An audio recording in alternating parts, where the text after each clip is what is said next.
name's Ian. I'll be guiding you through the tour today. If you're not familiar with Mystery Cave, our claim to fame is that we're the longest cave in Minnesota because we got nearly 14 miles of passages.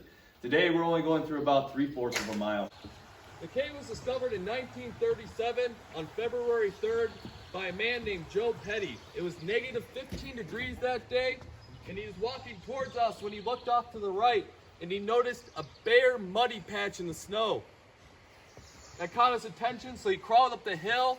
He was coming home from work, so he was carrying a crowbar when he started poking at the rocks around the hole. The rocks fell through, the crowbar slipped between his fingers and fell down 15 feet. Joe was determined to get that crowbar back, so he went home, grabbed some rope, a couple flashlights, came back to this location, crawled down the 15 feet, and retrieved his crowbar. That was the discovery of Mystery Cave. The exit will keep that door closed to help keep it at that constant 48 degrees Fahrenheit. It stays at that temperature year round. It also stays at 95% humidity, and you can see it collected on your ceiling. One thing to remember too is that this cave is pitch dark in its natural environment. That's why when we move through the cave, I'll be turning off lights behind us, or the lights are on timers and will turn off automatically. So it's very... But welcome to the entrance of Mystery Cave. One thing I didn't mention was when Joe come down here, he saw two different caverns. He saw this one going in this direction, and he saw this one going in this direction. When he went into town to get those new flashlights, that was a 7-mile trip for him in negative 15-degree weather. But Joe was a lucky man. He had a friend that only lived about 3 miles away who gave him a ride into town, a ride back to Joe's house. He came back to this cave by 7 p.m. that night after he got some new rope, flashlights, and a case of batteries, and he explored this cave until 6 a.m. the next morning. I always talk about Joe for at least a little bit because of his early contributions. He didn't actually own the cave, but became cave manager. He explored this cave, he did some excavation, but really without his early contributions, we wouldn't be standing here today. First fossil of the trip. We have a cephalopod on our wall. You can see here an ancient squid-like creature that swam around that sea 450 million years ago and helped form the rock around us. If you kind of need a date reference, dinosaurs walked this earth 200 million years ago. So what we're looking at is twice as old as a dinosaur. And it was an ancient squid-like creature that had tentacles coming out of this back end here. It moved through the water with a jet-propelled system, so it'd suck in water, blow it out, moving through the water in that fashion. It was actually the alpha predator of its time. It grew up to 30 feet in length. The only parts that get preserved are their shell, not the fleshy part. I'd say moving on because it's kind of pretty. But this wall is great because we get an example of everything here. We got a little bit of flowstone right there. We got a great example of a stalagmite right there, which is a calcium formation that forms from the ground, and a stalactite, a calcium formation that forms from the ceiling. And they're also referred to as dripstone. And you can see right here, water flowing, dripping down, leaving those sheets of calcium, creating these formations.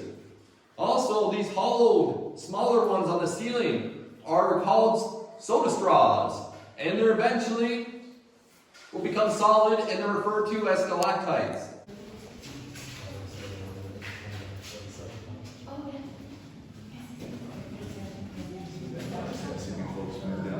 Just so we can fit everybody. Thank you. Water, but it wasn't water coming down through our ceiling that formed these. It was water that rose from the floor to our ceiling that formed these domes. And how do we know that, or what evidence do we have? These angles right here. You can see how these angles are pointed up. So that shows us that's water rising up to the ceiling and carving out this rock because it had so much pressure. It pushed through this crack, swirled around, carving this out. If there was water coming down to the ceiling, it would be pointed in the opposite direction. It would be pointed more inward. So this area is referred to as the dripless region. Have you folks heard that before?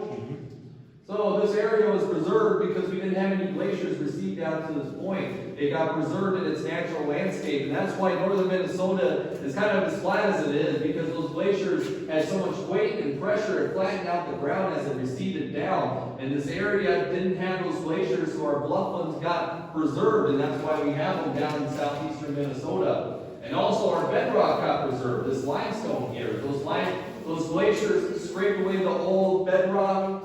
This bedrock got preserved in this area, so that's why we don't have any natural lakes down in this area too, because water's not able to pool above ground. This rock is a permeable rock, water can flow through it, dissolve it away, and pool underground in aquifers.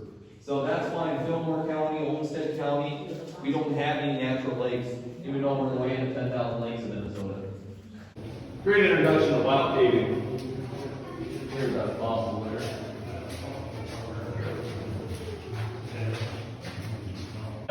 Is a really, really impressive and a really popular structure. You got this lone stalactite up there, just really nice flowstone. You can see water dripping, flowing down, actively creating it. And starting at this point here, you have draperies. These draperies are really neat because you can look at them from the side. And when they get big enough, they grow textured lines through them. When they grow the textured lines is when they're referred to as cave bacon. You can see why it has those nice textured lines like bacon does, and it looks like a big old slab of bacon there. I kind of have fun with the cave bacon just because that is a scientific term. You open up the geology book, look at that glossary, you'll see cave bacon. So you got this really impressive flowstone structure here, folks. It dates back about 13,000 years, I guess. They can't give you the exact age just because to do that they'd have to take a core sample, and by doing that they would disrupt the growth and prevent the future growth. You can see where some of that growth was disturbed there. Those columns are missing because in the past, tour guides would go by, this is in the private years, where they would smack those columns with the end of their flashlights because they give out specific rings or tones. But they broke off something that took thousands of years to grow in the matter of seconds. But all we can do now is learn, we move forward, and that's kind of the focus of the state owning it, is preservation, conservation, and education, really. We learn about it, we respect it, and we move forward. So coming up here, folks, is a kind of a cool little pool of water. You can see that this whole pool of water is lined with these lobe-like structures. They are called cave popcorn, and how they form is water slowly evaporating off the walls, depositing calcium and forming those lobe-like structures. They're also called botryoids, if you want the scientific term.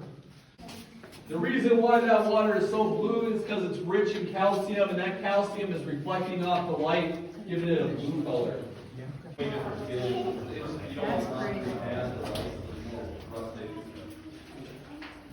I like that. I like that image a lot more. So that water sits at 48 degrees Fahrenheit, just like the cave, folks. Where that light is on the back right-hand side there's a pump that'll pump water down to that underground river I was mentioning when it reaches a certain level. But that pipe has to be removed because it gets filled up with calcium. So that pool will actually completely drain.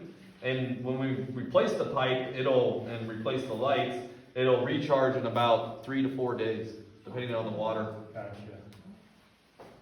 It's tricky to see without a light. But you see all the ripples coming off, and you can see the water flowing down the rock into the water, recharging it. Yeah. And it's about 10 feet deep, believe it or not.